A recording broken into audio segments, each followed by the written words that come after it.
Missiles fired, bombers deployed, submarines vanished without a trace. China, Russia, and North Korea aren't just rattled, they're panicking.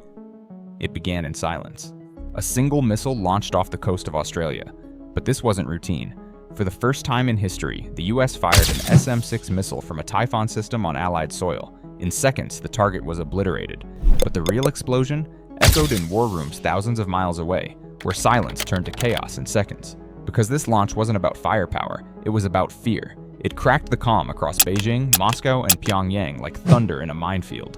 Every red light on every console lit up, and the message couldn't be more clear. America's done waiting. It's locked, it's loaded, and it's ready. The Typhon system? It's no ordinary launcher. It can fire both long-range Tomahawks and high-speed SM6s. It's mobile, it's accurate, and it's deadly. With a range up to 460 km and speeds reaching Mach 3.5, the SM6 is designed to knock out China's DF-17 and Russia's Iskander hypersonic missiles before they even get close. And now, it's right on their doorstep. But this wasn't the only move.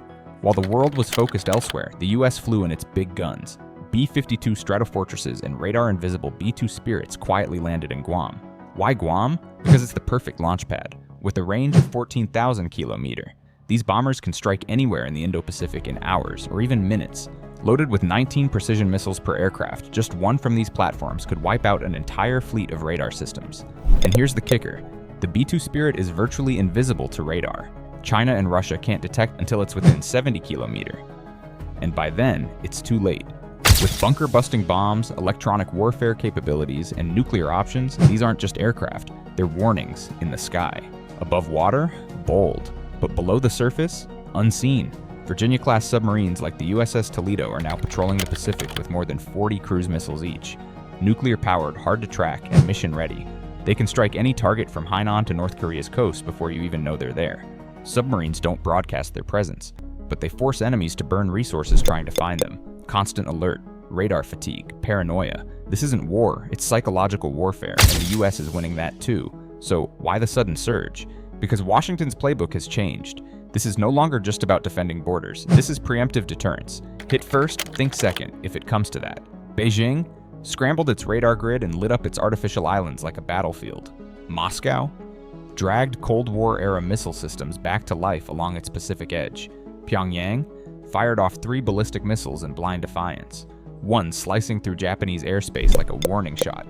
Each move wasn't strategy. It was sheer panic, triggered by a game they're no longer controlling. But the US isn't alone. Australia hosted the missile test. Japan upgraded missile defense systems. South Korea boosted intel sharing. Even the Philippines is opening new bases. It's not just a counter. It's a calculated trap power, and the Pacific isn't measured in missiles.